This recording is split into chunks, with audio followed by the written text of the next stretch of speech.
Silencing the Obstreperous. Silencing the Obstreperous.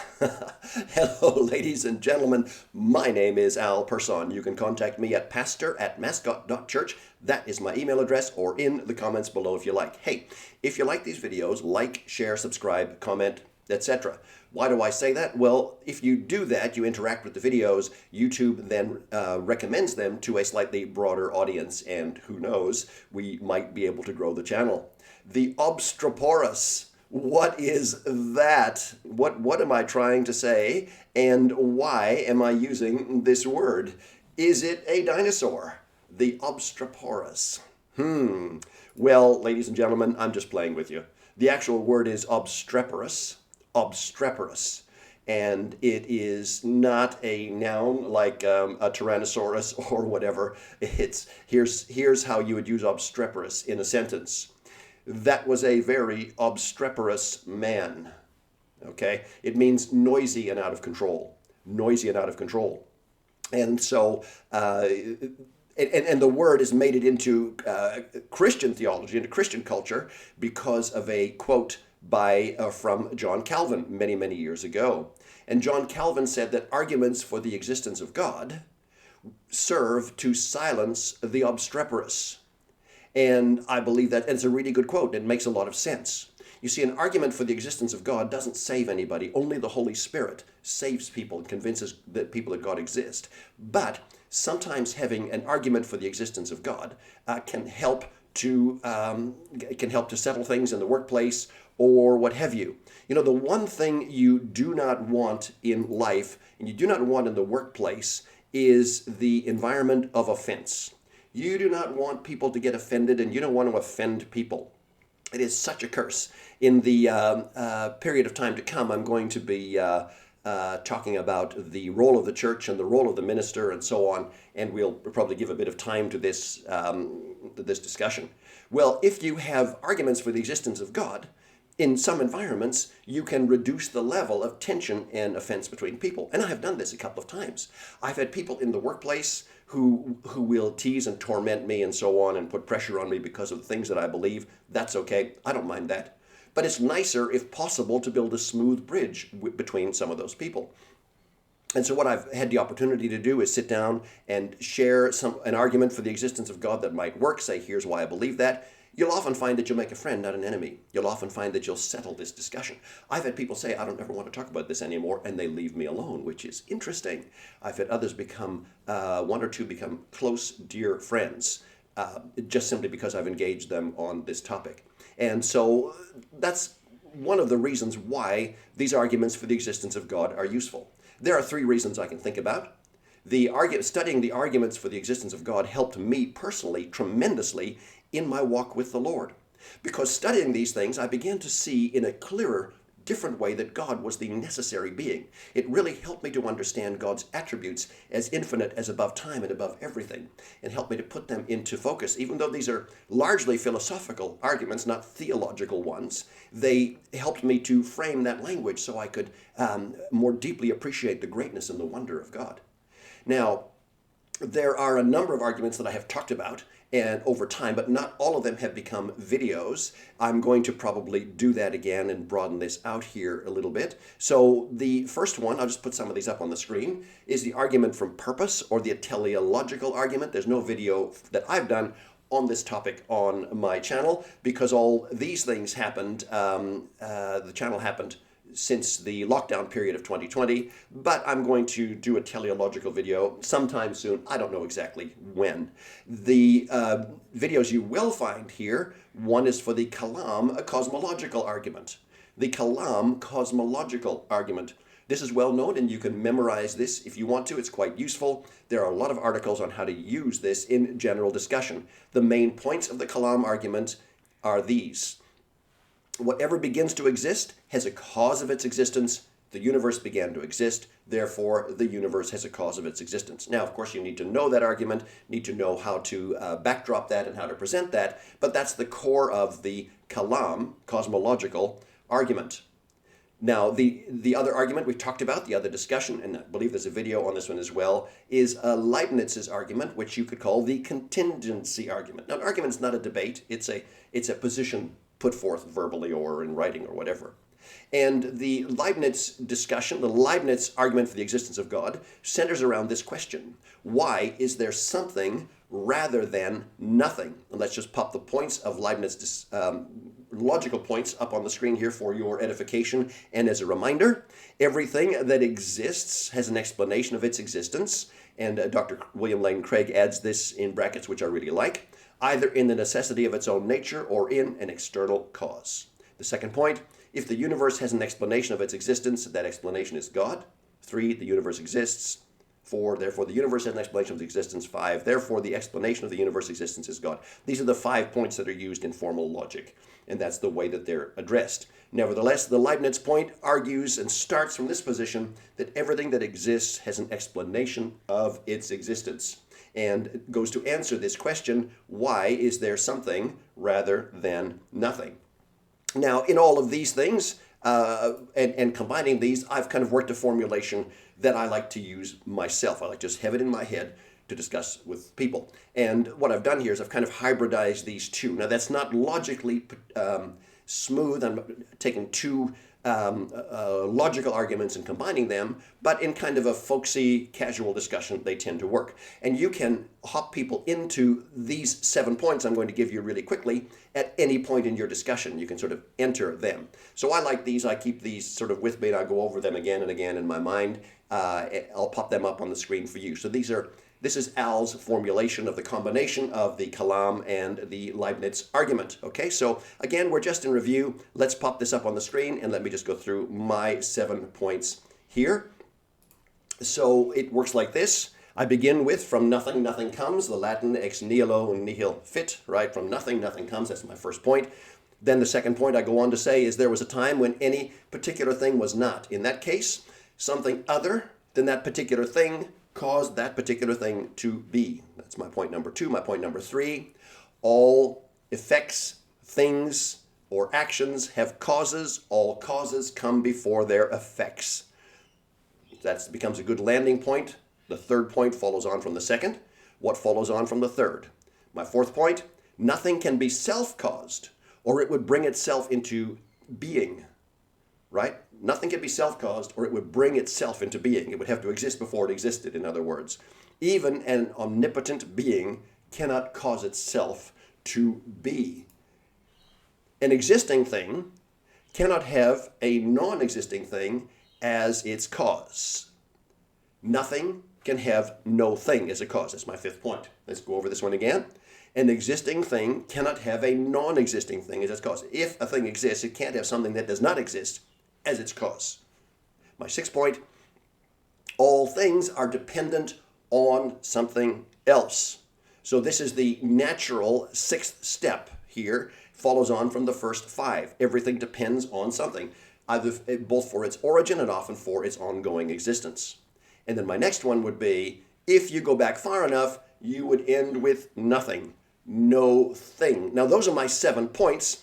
And of course, in my 7 points, I don't really talk about, I don't mention God as such, but in conversation I would. I would start by saying, so I've gone all the way back to no thing. What would have caused something to come into existence? What would have caused anything to come into existence? I can even ask Leibniz's question. Why is there something rather than nothing, given this chain of events going backwards? And I would say whatever caused all these things to begin to exist would have to be above time and above space, infinite, magnificently powerful, very, very wise, etc. And say that points to God. Now, from there, of course, then you'd go and you'd have a look at the scriptures. But what you've done is you provided an environment for discussion.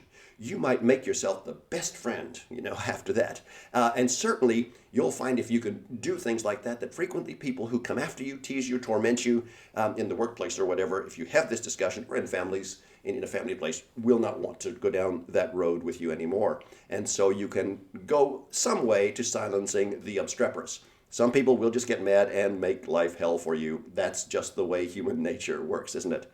Okay. We've gone on and we have talked about recently the argument from beauty. the argument from beauty. Now, we're not going to go into the points or the details of the argument from beauty too far here, except to comment on this point, and that is that we as people appreciate beauty. Why is it that we even have the conversation about beauty? The fact that we're able to have that is because we have the capacity to appreciate beauty. One would wonder whether any other creature has that capacity. You wonder, you might see a dog looking at the sunrise or the sunset or whatever, but you say, is that animal appreciating beauty or just enjoying the warmth or just enjoying the light? Who knows? But we know for sure we have the capacity, human beings have the capacity to appreciate beauty, and I would dare to say unique capacity. Well, there may be other created beings, angels and so on, that we don't have a first-hand experience with. They would as well, I understand, but certainly if creatures living on the earth in the created order, of the natural created order. So we've talked about the argument from beauty. The next argument that we have spoken about casually, there isn't a video on this that I know. Maybe there is. If it isn't, if it's there, it hasn't been done particularly well, and I'm going to rerun it. And that is the argument from morality. The argument from morality. Now, the argument from morality is very interesting because it is, in many respects, today's argument. People will say, well, you can't legislate morality. The same people who say that are trying to legislate morality. They want to tell you what's good and what's not good, what's fair and what's not fair. They're all about the rights of the planet and this and that. It is fascinating to me how deep the argument from morality runs in people's, and how deep the sense of morality runs, and how you could probably leverage that in a conversation. Think about this for a moment. People who do not believe there is life after death or there's any accountability once they die will scream and shout about caring for the planet. Now think carefully. That's incongruent. That's inconsistent. Why would you even care about the planet if the moment you die, it's all gone? And they say, well, that's for the people who follow. Why does that matter? Why does it matter to you? Well, you see, the point here, ladies and gentlemen, and what the argument from morality kind of indicates, and if we work at it, it's kind of a useful discussion to have, is that the majority of people have a sense of something greater than themselves to which they are accountable. It really is something you want to ponder and you want to think about.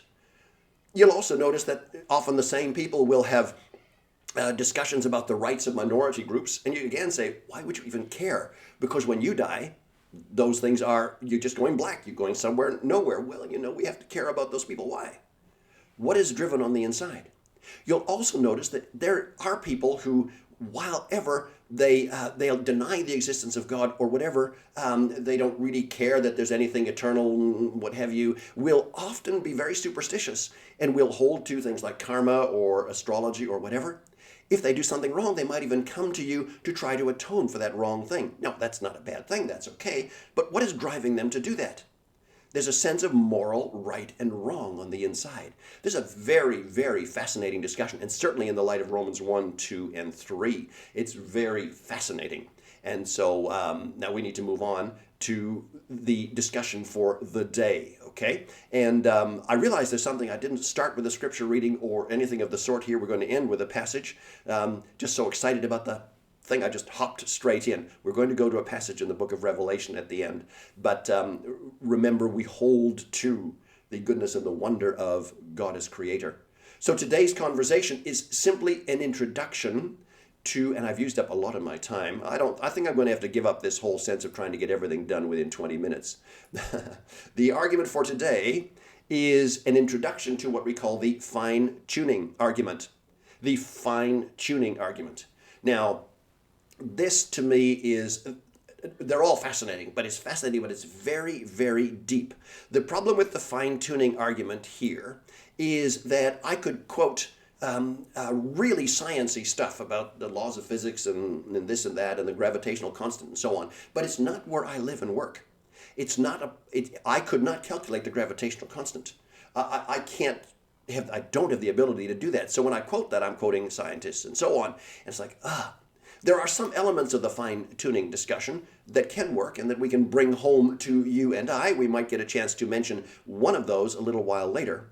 But we are going to quote some scientists and see what they have said and what has happened when they've looked at it. What is the core of the fine-tuning argument? The core of the fine-tuning argument is that the universe itself is very, very, very finely tuned for the existence of life. Tiny little changes and life could not exist. Tiny little changes and the universe would collapse in on itself. And some of these things have been observed and been calculated to numbers with 10, 20, 30 decimal places, just that accurate. And so people start looking at these things and they start saying, wow, man, the universe is really, really well tuned to life. What do we do with that? Let's have a look at some scientists. Let's put some images up here, some quotes, and then we'll get to our conclusion today and see how we go. So the fine-tuning argument, oops, that is not the screen that I wanted to show you. This one here. And Antony Flew was an English philosopher who became a prominent defender of atheism, but later declared himself a deist. Flew was the son of a Methodist minister and was educated at a Christian boarding school. So I just grabbed this from Wikipedia. Initially, he wrote the book, There Is a God. Now, Antony Flew, as I'm aware, did not actually come to Christ as his Savior. He came, though, to believe that there is a God. And that's really important in these discussions, ladies and gentlemen. The best that natural theology can ever get you is the awareness that there is a God. The Holy Spirit is the one who reveals the personal nature of God and a person's need to repent. Okay, but remember the topic today is silencing the obstreperous. Okay, we're talking about discussions you can use, but they'll also help you in your walk. Okay, so these discussions help me in my relationship with people, they help me in my personal walk with God, and they really help to encourage Christians, especially those who are maybe being shaken a little bit by what's in the world. Some of those discussions and arguments really help people to ground themselves. All right, so that was Antony Flew. Now, let's go and have a look at some very well-known atheists here. And we had Christopher Hitchens and Richard Dawkins. So they're part of what you call the New Atheists. Both of these men went on record saying that the most challenging argument for the existence of God is the fine-tuning argument. The one they find the most challenging, the most difficult one to argue against is this fine-tuning argument. And these were men in the know. These are men who were very well equipped to discuss those things. The God Delusion and books like that. God is Not Great, The God Delusion, written by these two men independently. Okay, so they both went on record. You can find their quotes, their interviews. What argument is the most convincing to you that there might be a God? They would say, and they've said, the fine-tuning argument. The fact that things are tuned so fine. Now, the fine-tuning argument has been around for a long time, but Sir Fred Hoyle, in some research that he did in the last century, really put a lot of fuel in the fine-tuning argument fire. Okay, so let me just bring up the Wikipedia headline here for Fred Hoyle. He was from 1915 to 2001, was an English astronomer who formulated the theory of stellar nucleosynthesis and was one of the authors of. So you can find information from and about Fred Hoyle on the internet.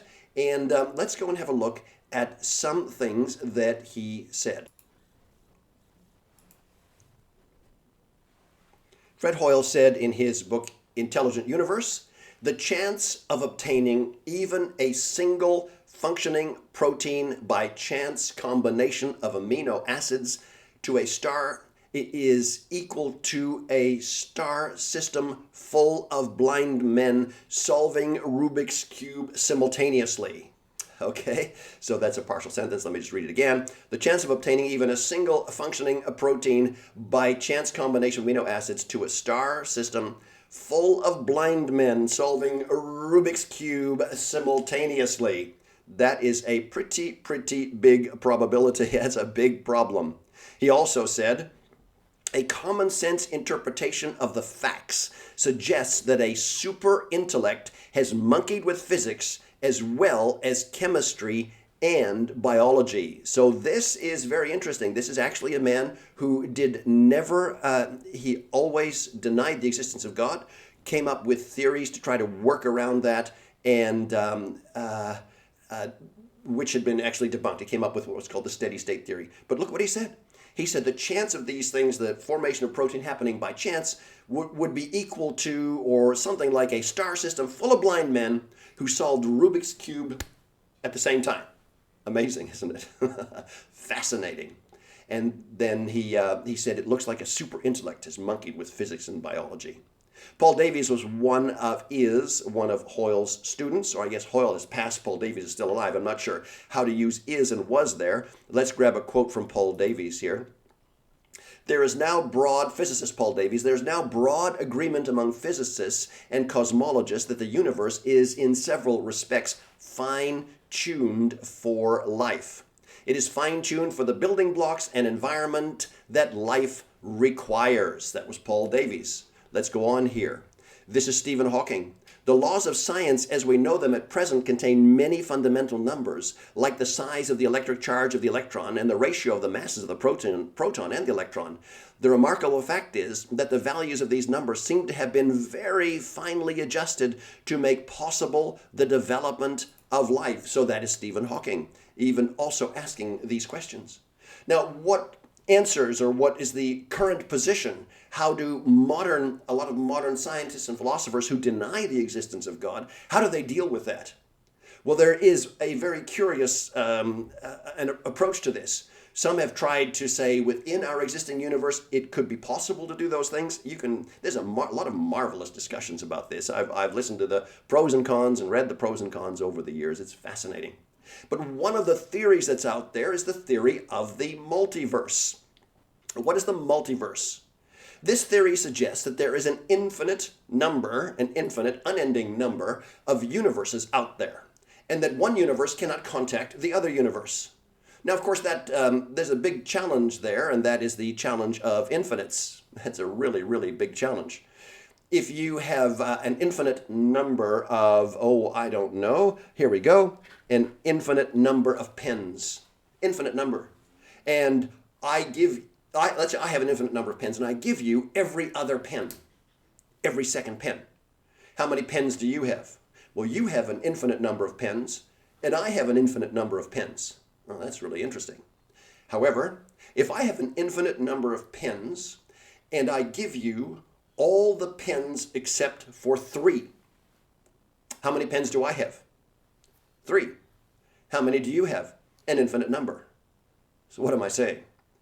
Infinity is a kind of cipher, kind of idea that helps us deal with concepts, but really doesn't work in the real universe at all.